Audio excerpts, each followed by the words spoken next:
একদিন সকালে সুমন তার মা সুমিতা দেবী এবং বাবা প্রকাশবাবুর সাথে বসে পরের সপ্তাহের ২৬শে মার্চ সম্পর্কে আলোচনা করছিল। তারা মূলত প্রতি বছরের মতো এবারও ২৬শে মার্চ উদযাপনের পরিকল্পনা করছিল। হ্যাঁ রে সুমন, বৌমা কোথায়? আমাদের পরিকল্পনা শুনে নিশ্চয় বৌমা খুশি হবে। যদিও এখনকার ছেলে মেয়েরা স্বাধীনতা দিবসের মর্ম বোঝে না, কিন্তু আমাদের বৌমা তো খুবই সংস্কারী মেয়ে, সে নিশ্চয়ই উৎসাহিত হবে। সবই তো বুঝলাম, কিন্তু বৌমা কোথায়? এত বেলা হয়ে গেল, এখনো ঘুম থেকে ওঠেনি নাকি? ওকে দ্রুত ডাকতো সুমন।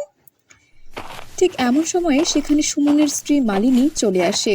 সে এসে হাতে চায়ের কাপ নিয়ে বসে পড়ে এবং বলে, শোনো না, সামনের সপ্তাহে ২৬শে মার্চ উপলক্ষে অনেকগুলো ছুটি পেয়ে গেছো তুমি। এই ছুটিতে চলো না, কোথাও গিয়ে ঘুরে আসি। আর এমনিতেও আমাদের বিয়ের পর তো আমরা কোথাও ঘুরতে চাইনি। কি, তুমি ২৬শে মার্চে ঘুরতে যাবে মানে? আমাদের সোসাইটিতে প্রত্যেকবার জাঁকজমকভাবে স্বাধীনতা দিবস পালন করা হয়, আর আমরা সবাই সেই অনুষ্ঠানে অংশগ্রহণ করি আর উপভোগও করি, তাই আমরা কোথাও যাচ্ছি না। মালিনী তার স্বামী সুমনের কথা শুনে খুবই রেগে যায়, কারণ সে এর আগে কখনোই ২৬শে মার্চ পালন করেনি। এমনভাবে বলছো যেন মনে হচ্ছে তুমি নিজে একজন স্বাধীনতা সংগ্রামী। হ্যাঁ।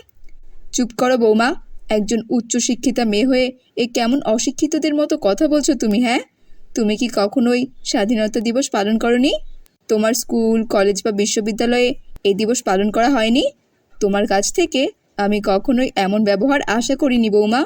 আমি কোনোদিনও ২৬শে মার্চ পালন করিনি। এই ছুটির দিনে বন্ধুদের সাথে ট্যুর দিয়েছি, তাই এবারে আমি যেতে চাই সুমনের সাথে। চলো না সুমন, আমরা সপরিবারে কক্সবাজার অথবা সেন্ট মার্টিন থেকে ঘুরে আসি। মালিনীর এই ধরনের কথা শুনে তার স্বামী এবং শ্বশুর শাশুড়ি তার উপর খুব ক্ষিপ্ত হয়ে যায়। সুমন কিছুতেই স্বাধীনতা দিবসের দিন ঘুরতে যেতে চায় না। তাদের মধ্যে খুব তর্ক বিতর্ক হচ্ছিল। ঠিক এমন সময় তাদের সোসাইটির সেক্রেটারি সেখানে আসেন। আরে আরে, সেক্রেটারি বাবু যে, আসুন আসুন। তা আমাদের স্বাধীনতা দিবস তো চলেই এলো, তো এবারের আয়োজন কি? প্রতি বছরের মতো প্রথমে পতাকা উত্তোলন হবে, এরপর বিকেলে একটা সাংস্কৃতিক অনুষ্ঠানের আয়োজন করব, সাথে ক্রীড়া এবং সাংস্কৃতিক প্রতিযোগিতাও থাকবে। বাহ, দারুণ আয়োজন! এবার সোসাইটির সকল পুরুষেরা লাল অথবা সবুজ পাঞ্জাবি এবং সাদা পাজামা পরবে, এবং সকল মহিলা সবুজ শাড়ি সাথে লাল ব্লাউজ পরবে, আর তার সাথে মাথায় থাকবে সাদা ফুল। আপনারা তাহলে সেজেগুজে চলে আসবেন। এই বলে সেক্রেটারি বাবু সেখান থেকে চলে যায়, কিন্তু মালিনী কোনোভাবেই এই অনুষ্ঠানে অংশগ্রহণ করতে রাজি হয় না। এভাবেই কিছুদিন কেটে যায়। সকলে ২৬শে মার্চের আয়োজন শুরু করে দেয়। সুমিতা দেবী তার বৌমা মালিনীর সাথে মার্কেটে যায় পতাকা কিনতে।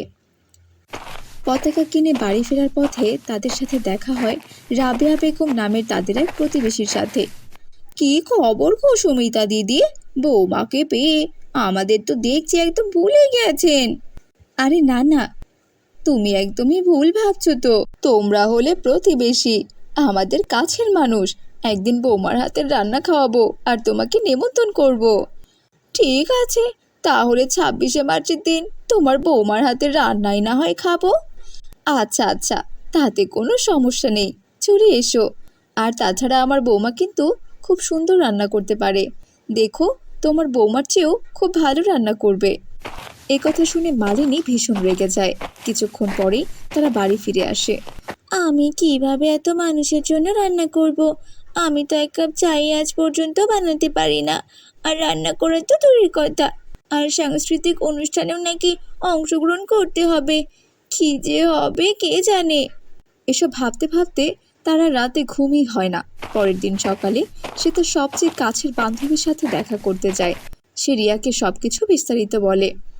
তুই আমাকে হাসালি রে মালিনী, ভাগ্যিস আমি বিয়ে করিনি। ২৬শে মার্চ নাকি সব জায়গায় স্বাধীনতা দিবস জাঁকজমকভাবে পালন করা হয়, আমরা তো এসব কোনোদিনই করিনি, আর এবারও করব না। আমি তো এবার কাশ্মীর যাচ্ছি, ওখানে গিয়ে প্রচুর এনজয় করব। তুই আর আমার কাটা ঘায়ে নুনের ছিটা দিস না। আমি আমার বরকে বলেছিলাম ঘুরতে যাওয়ার জন্য, কিন্তু কিছুতেই রাজি হলো না, আর কিচ্ছু ভালো লাগে না। তুই চিন্তা করিস না, আমার কাছে একটা খুব ভালো প্ল্যান আছে। কি বললি? প্ল্যান? বল কি প্ল্যান, শুনি তাহলে। শোন তাহলে, তুই 26শে মার্চের দিন লুকিয়ে দোকান থেকে জিলেপি, মিষ্টি, সিঙ্গারা কিনে নিয়ে আসবি। তারপর সেগুলোকে তোর নিজের বানানো বলে চালিয়ে দিবি। তাহলেই তোর সমস্যার সমাধান হয়ে যাবে। এই কথা যেন আর কেউ না জানতে পারে, বুঝেছিস তো? এই কথা শুনে মালিনী খুবই খুশি হয়ে বাড়ি চলে যায়। সকলেই ছাদ সাজাতে ব্যস্ত হয়ে পড়ে, কারণ সেখানেই আয়োজন করা হয়েছে মূল অনুষ্ঠানের। পুরো ফ্ল্যাট ফুল এবং লাইট দিয়ে সাজানো হয়। আমরা সবাই খেটে মরছি, আর তুমি ওখানে গিয়ে শুয়ে ফোন চালাচ্ছ। চলো আমার সাথে চলো, একসাথে ফুল দিয়ে ছাদ সাজাবো। তোমার মধ্যে উৎসবের জন্য তো কোনো উৎসাহই দেখছি না আমি। তোমার মাথায় কি সমস্যা নাকি? হ্যাঁ, এই দুপুরে রোদে আমি কিনা ছাদ সাজাবো? হ্যাঁ, আমার ত্বক তো কালো হয়ে যাবে। তোমার মতো কিছু মানুষের জন্য মাঝে মাঝে স্বাধীনতা সংগ্রামীরা শুধু শুধু নিজেদের জীবন দিয়েছিল। এসবের তো কোনো দরকারই ছিল না। এই বলে সুমন সেখান থেকে চলে যায়। সুমন চলে যাওয়ার পর মালিনী আবারও ফোন চালাতে শুরু করে। সেখানে তখন তার শাশুড়ি এসে পড়ে আর বলে, বৌমা, আজ 26শে মার্চ, আজ সন্ধ্যায় পতাকা উত্তোলন করা হবে, আর সকালবেলা সকলকে জিলাপি সিঙ্গারা দিতে হবে। তুমি কিন্তু সব বানিয়ে রেখো। আর সন্ধ্যায় আমরা সবাই ছাদে যাব পতাকা উত্তোলন করতে। এই কথা শোনার পর মালিনী তার শাশুড়ির উপর খুব রেগে যায়। আমার আর এসব একদম ভালো লাগছে না। আমি রাতের ঘুম নষ্ট করে পতাকা উত্তোলন করতে যেতে পারবো না। নিজেরাই করুন, আমাকে এর ভিতর কেন টেনে আনছেন আপনারা? বিরক্ত করবেন না আমাকে। তুমি কিন্তু বাড়াবাড়ি করে ফেলছো বৌমা। তোমার বাপের বাড়িতে এসব নিয়ম ছিল না, ভালো কথা, কিন্তু এখানে এসব চলবে না। তোমাকে সবকিছু শিখে নিতে হবে। আমাকে জ্ঞান দেবেন না। এইসব স্বাধীনতা দিবস বইয়ের পাতাতেই মানায়। যান তো এখান থেকে, যান, আমাকে একা থাকতে দিন।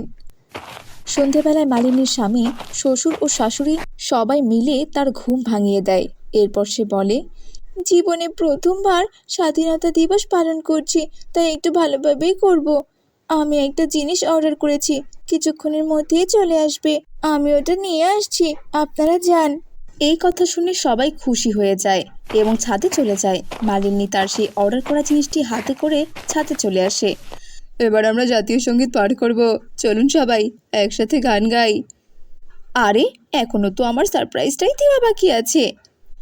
এই বলেই সে তার হাতে থাকা বক্স থেকে মদের বোতল বের করে, যেটা দেখে সবাই ভীষণ অবাক হয়ে যায়। বৌমা, এ কি করছো তুমি?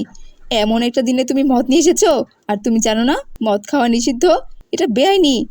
মা, আপনি মনে হয় জানেন না, কোনো আনন্দ অনুষ্ঠানে তো সবাই মদের বোতল খুলে উদযাপন করে। তোমার কাছে কিছু আশা করাই আমাদের ভুল হয়েছে। আসলে তুমি তো স্বাধীনতা দিবসের মর্মটাই বোঝো না। এসব কিছুতে মালিনীর মন খুব খারাপ হয়ে যায়, কিন্তু সে হাল ছাড়ার পাত্রী নয়। পরের দিন সকালে সে সুন্দরভাবে বাঙালি পোশাকে সেজে এসব খাবার বানিয়ে সবাইকে গরম গরম পরিবেশন করে, যা দেখে তার পরিবারের লোকেরা সহ সকলেই খুবই খুশি হয়ে যায়। এরপর সে বলে, কাল রাতের জন্য আমি খুবই দুঃখিত। আমি আমার ভুল বুঝতে পেরেছি। আসলে আমি এসব কিছু জানতাম না। প্রথমবারের মতো স্বাধীনতা দিবস পালন করে আমার খুব ভালো লাগছে। এই কথা শুনে সবাই ভীষণ খুশি হয়ে যায় এবং তার হাতে বানানো খাবারগুলো খেয়ে নেয়।